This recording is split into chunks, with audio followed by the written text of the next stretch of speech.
There's also some very interesting stuff about cannabis withdrawal and rapid eye movement sleep. People who are coming off cannabis often will suffer from insomnia, but when they finally do start sleeping, they like dream like crazy.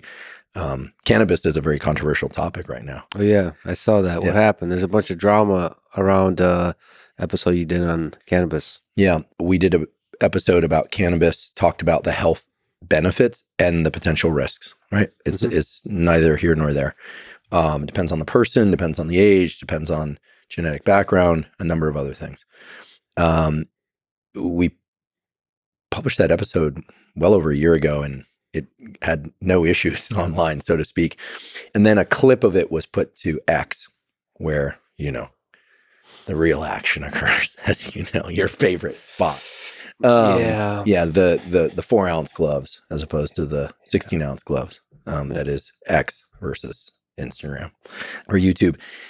There was kind of an immediate dogpile from a few people in the cannabis research field. The PhDs and MDs, yeah. There were people on our side. There were people not on our side. I mean, the statement that got things riled up the most was this notion that for certain individuals, there's a high potential for inducing psychosis with high THC containing cannabis. For certain individuals, not all.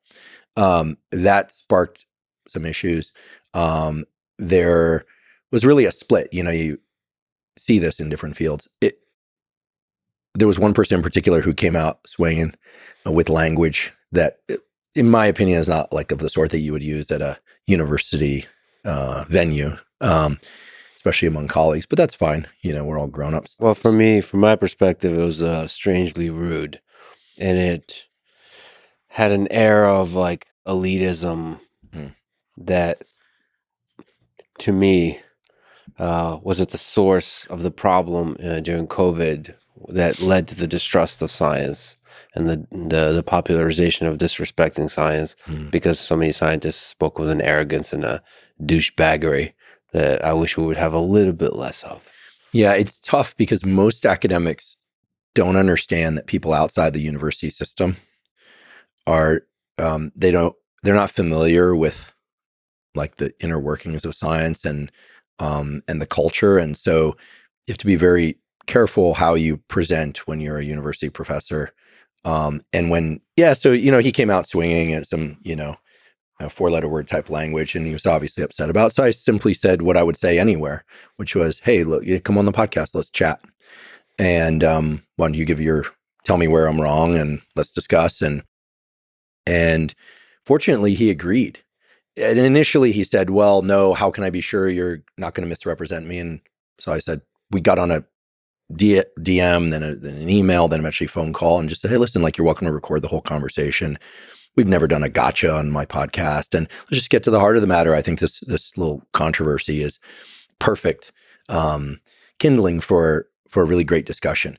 And he had some other conditions that we worked out, and I felt like, cool, like he's really interested. You get a very different person on the phone than you do on Twitter. I will say he's been very collegial, and that conversation is on the schedule. I said, "We'll fly you out, we'll put you up." He said, "No, he wants to fly himself. He really wants to make sure that there's like kind of a space between, I think some of the perception of science and health podcasts in the academic community is that it's all designed to sell something. No, we run ads so it can be free to everyone else." Yeah. But I think, look, in the end, he agreed, and I'm excited for the conversation. It was interesting because in the wake of that little exchange, there's been a bunch of press from traditional press about cannabis has now surpassed alcohol in many cultures, as within the United States, as when I say cultures, I mean demographics. The United States as the drug of choice. There have been people highlighting the issues of potential psychosis in high THC containing. And so it's kind of interesting to see how traditional media is sort of on board certain elements that, I put forward. And I think there's some controversy as to whether or not the different strains, the indicas and sativas, are biologically different, et cetera. So we'll get down into the weeds, pun intended, during that one. And I'm excited. It's the first time that we've responded to a direct criticism online about scientific content in a way that really promoted like, oh, here, the idea of inviting a particular guest. And so it's great. Let's get a guest who is expert in cannabis. I believe, I could be wrong about this, but he's a behavioral neuroscientist. It's slightly different training, but look, he seems highly credentialed. It'll be fun. And we welcome that kind of exchange. And I'm not being diplomatic. I'm just saying, like, it's cool. Like, he's coming on, and he was friendly on the phone, right? Like, he literally came out online and was like, basically like, kind of like, F you, like, F this and F you. But you get someone on the phone, and it's like, hey, how's it going? And they're like, oh yeah, well, there was an immediate apology of like, hey, listen, I came out, normally I'm like, not like that, but online, Oh, yeah? You got a different. Oh, yeah? Okay, listen. Yeah. So it's a little bit like jujitsu, right? People say all sorts of things, I guess, but if you're like, all right, well, let's go, then it's probably a different story. It's not like jiu-jitsu, because in jiu-jitsu people don't talk shit because they know what the consequences are. let me just say, on mic and off mic, you have been very respectful towards this person, and I look up to you and respect you and admire the fact that you have been.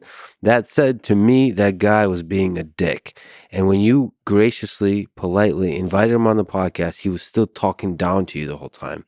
So I really admire and look forward to listening to you talk to him, but I hope others don't do that.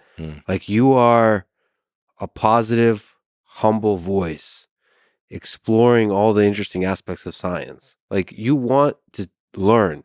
If you've got anything wrong, you want to learn about it. The way he was being a dick, I was just hurt a little bit, not because of him, but because, like, there's some people I really, really admire, brilliant scientists that are not their best selves on Twitter, on X. Definitely. I don't understand what happens to their brain. Well, they regress. They regress, and they also are protected. When you remove no scientific argument should ever come to physical blows, right? But when you remove the real world thing of being right in front of somebody, people will throw all sorts of stones at a distance, and over a wall, and they've got their wife or their husband or their boyfriend or their dog or their cat to go cuddle with them afterwards. But you get in a room and it's like, confrontational people in real life are pretty rare, but hopefully if they do it, they're like willing to back it up with knowledge in this case, right? We're not talking about physical altercation. Yeah. He kept coming and he kept putting on conditions. How do I know you want this? And I was like, well, you can record the conversation. How do I know you want that? Listen, we'll pay for you to come out. How do you know? And eventually he just kind of relented, and to his credit, he's agreed to come on. I mean, he still has to show up, but once he does, we'll treat him right like we would any other guest. Yeah, you treat people really well, and I just hope that people are a little bit nicer on the internet. Yeah, well, X is an interesting one because it thickens your skin, to go on there. I mean, you have to be ready to deal with. Sure, but I can still criticize people for being douchebags, because like that's still not good, inspiring behavior, like especially for scientists that should be sort of symbols of scientific thinking, which requires intellectual humility. Humility is a big part of that, and Twitter is a good place to illustrate that. Yeah. Years ago, I was a student in TA, then instructor, and then directed a Cold Spring Harbor course on visual neuroscience. These are summer courses that explore different topics. And at night, we would host what we hoped were battles in front of the students, where you'd get two people on it. Would it be neural prosthetics or molecular tools that would first, restore vision to the blind kind of arguments? Kind of like, it's kind of a silly argument because it's going to be a combination of both, right? But you'd get these great arguments, but the arguments were always couched in data. And occasionally you'd get somebody would go like, or would curse or something, but it was the rare, very, very well placed, insult. It wasn't, coming out swinging. I think ultimately, Twitter's a record of people's behavior. The internet is a record of people's behavior. And here I'm not talking about news reports about people's behavior. I'm talking about how people show up online is really important. You've always carried yourself with a ton of composure and respect. And, you would hope that people would grow from that example. Well, I'll tell you that the podcasters that I'm scouting, it's their energy, but it's also how they treat other people, how they respond to comments. And, we're blessed to have pretty significant reach. When we put out a podcast, like of someone else's podcast, it goes far and wide. So like a skateboard team, like a laboratory where you're selecting people to be in your lab, you want to pick people that you would enjoy working with and that are collegial. Etiquette is lacking nowadays, but you're in the suit and tie, you're bringing it back.